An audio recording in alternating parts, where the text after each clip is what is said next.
We'll discuss scene 4. The spotlight goes off, the servants disappear, and the lights come up again in the study. Eliza is seated in the wing chair. Higgins has drawn up the stool and is facing her. A small box of marbles in his hand. He is placing them in her mouth. Now Higgins is trying one more trick on Eliza so that she can understand the clear and correct pronunciation of certain words and certain letters. Higgins, 4, 5, 6 marbles. There we are. He holds up a slip of paper. Now I want you to read this and enunciate each word just as if the marbles were not in your mouth. With blackest moss, the flower pots were thickly crusted, one and all. Each word clear as bell. He gives her the paper. Higgins is trying a new trick. He has placed 6 marbles in mouth of Eliza. He gives a paper slip to Eliza. In that paper, with blackest moss, the flower pots were thickly crusted, one and all. This line is written. Now he asks Eliza to enunciate this line, means to pronounce this line like this only. Eliza, with blackest moss, the flower pots, I can't. Eliza is not ready to speak anymore because she has become completely exhausted by practicing the pronunciation. Pickering from the sofa. I say, Higgins, are those pebbles really necessary? Pickering is asking Higgins that these pebbles are not necessary. Why this trick is being applied on Eliza? Higgins, if they were necessary for Demosthenes, they are necessary for Eliza. Doolittle, go on, Eliza. Actually, this trick is adopted by Greek orator who used to practice speaking with pebbles in his mouth. And the same trick Higgins is applying on Eliza and says that if they were necessary for Demosthenes, they are also necessary for Eliza so that she can understand the clear and correct pronunciation of certain words and certain letters. Eliza, trying again with no better results. She was trying, but she has become completely exhausted. That's why she doesn't want to do more practice for that. With blackest moss, the flower pots were thickly crusted, one and all. Higgins, I cannot understand a word, not a word. Higgins asked Eliza that he is not able to understand a single word, so she must repeat the line. Eliza, her anger coming through the marbles and flower pots. With blackest moss, the flower pots were thickly crusted, one and all. The rusted nails fell from the knots that held the pier. Pickering soon after she has begun, I say, Higgins, perhaps the poem is too difficult for the girl. Why don't you try a simpler one, like the owl and the pussycat? As Eliza has become completely exhausted, that's why she is not interested to speak this line. In this way, Pickering suggests Higgins to give Eliza a simple line, like the owl and the pussycat. Oh, yes, that's a charming one. Higgins agrees. Higgins, Pickering, I cannot hear the girl. Eliza gasps and takes the marble out of her mouth. What's the matter? Why did you stop? Suddenly, Eliza stops speaking something or that line because she swallowed one marble out of 6 marbles. Higgins reassuringly, oh, don't worry, I have plenty more. Open your mouth. The lights go out and into the spotlight again appear the servants. He reassures Eliza that he has plenty more marbles, so don't worry. These lines shows that how insensitive Higgins is. He only his own task, his only that happiness matters for him. He doesn't care about the happiness of Eliza. Now servants again arrived singing the song Quit Professor Higgins, Quit Professor Higgins. Hear our plea or pray day. We will quit Professor Higgins, a not I, oh not ow, pounding, pounding in our brain, a not I, oh not ow, don't say rain, say rain. Now these lines or this song shows that servants again are making fun of the efforts of Higgins as well as Eliza. That's why they are just saying professor to quit each and everything, and that's why they are just making Higgins understand as well as Eliza that A, not I. The correct pronunciation is A, not I, O, not ow, A, not I, O, not ow. Rhine, don't say Rhine, say Rhine. So, in that way, they are just making the fun of the efforts of Eliza as well as Higgins. Now, we start scene 5. The spotlight goes off, the servants disappear, and the lights come up again in the study. Eliza is draped wearily on the sofa, draped wearily, lying tiredly. Pickering is half asleep in the wing chair. Higgins is sitting at his desk, an ice bag on his head. The grey light outside the windows indicates the early hours of the morning. Half of the night has been passed, and these are the early hours of the morning. Still, they are practicing the same thing. Higgins wearily means he was very tired. The rain in Spain stays mainly in the plain. Eliza, I can't, I'm so tired, I'm so tired. It's fact that Eliza is so much tired and she doesn't want to speak again. Pickering half asleep.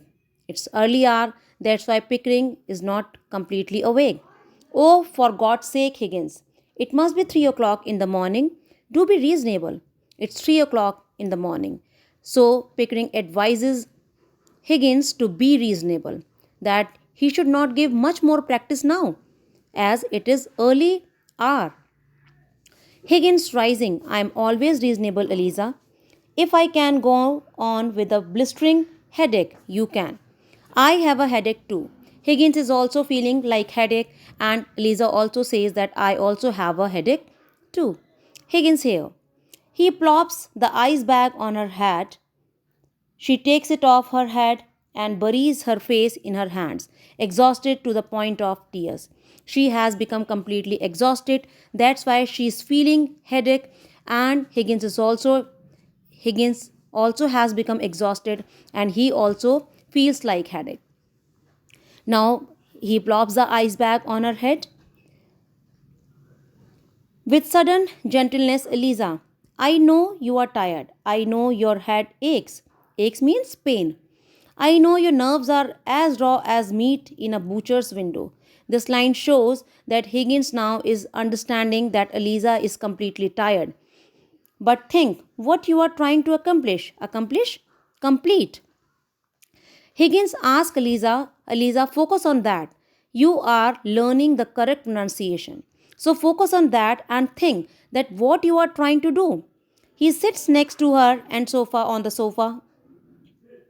Think what you are dealing with, the majesty and grandeur of English language.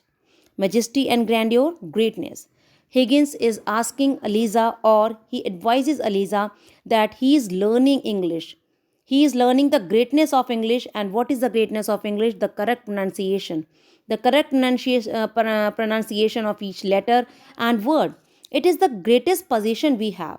If we are good in speaking any language, only then we can understand the emotion, the feeling of that particular language. That's why Higgins says that you are learning the greatness of English language, then you should understand the delicacy of the pronunciation and the importance of pronunciation as well. It is the greatest possession we have. The noblest sentiments that ever flowed in the hearts of men are contained in its extraordinary, imaginative, and musical mixture of sound. So the Higgins also asked Eliza that we have to understand the correct pronunciation of each and every language. If we are learning any language, if we know any language, then this is the most important thing.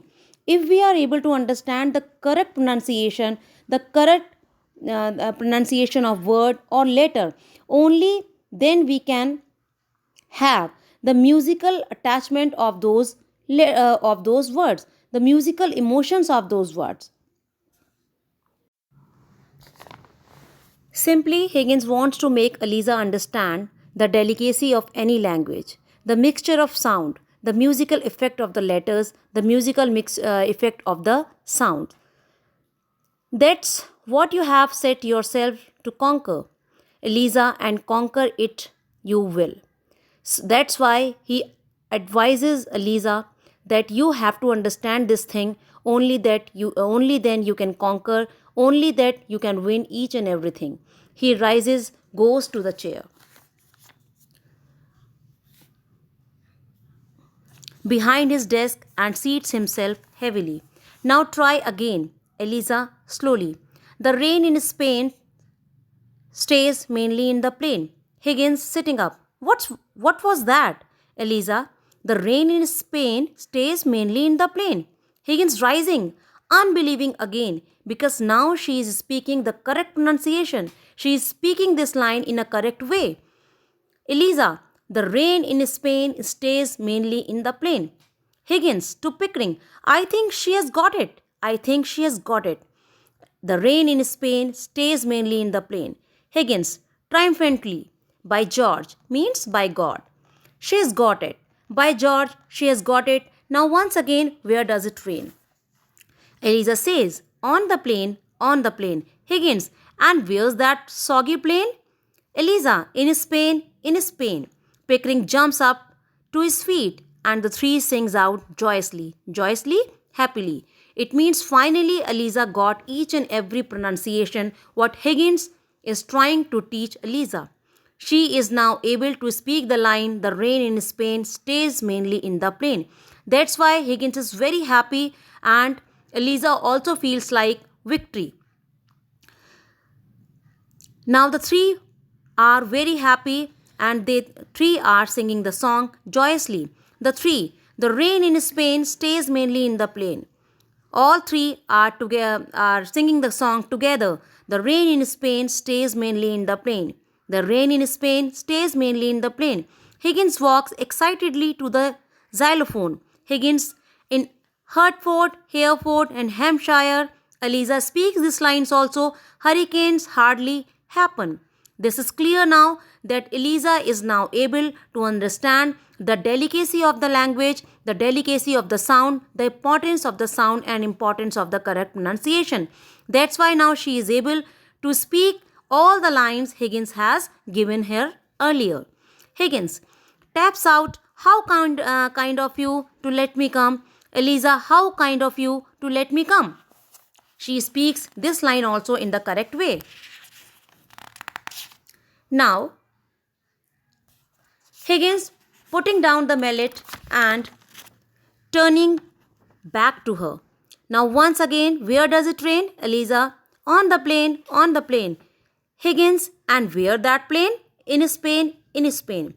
Again and again, Higgins is asking Eliza to make sure that whether she has learnt it or not. But Eliza all the time gives the correct answer because now she understood the correct pronunciation of each and every letter and each and every line. The rain in Spain stays mainly in the plain. The rain in Spain stays mainly in the plain. All three are singing this song together. Joy and victory. Higgins takes a handkerchief from his pocket, hanky, from his pocket and waves it in front of Pickering, who charges at it like the finest bull in the Spain. Higgins turns and grabs Eliza and they do a few awkward tango steps. They all are very happy. That's why they are dancing and they are doing a tango steps. Tango dance. Tango is a kind of dance. While Pickering jumps around like a flamingo. Flamingo is also a dance form. Dancers shouting Viva. Higgins, Viva. Higgins swing Eliza onto the sofa and joins Pickering in a bit of heel clicking. Eliza jumps down from the sofa. They throw themselves into a wild jig and then all collapse back upon the sofa engulfed in laughter. They all are happy. They all are dancing, singing in excitement, in happiness, and finally they are laughing loudly. So, this is all about the chapter. I think you understood all the things. Thank you so much.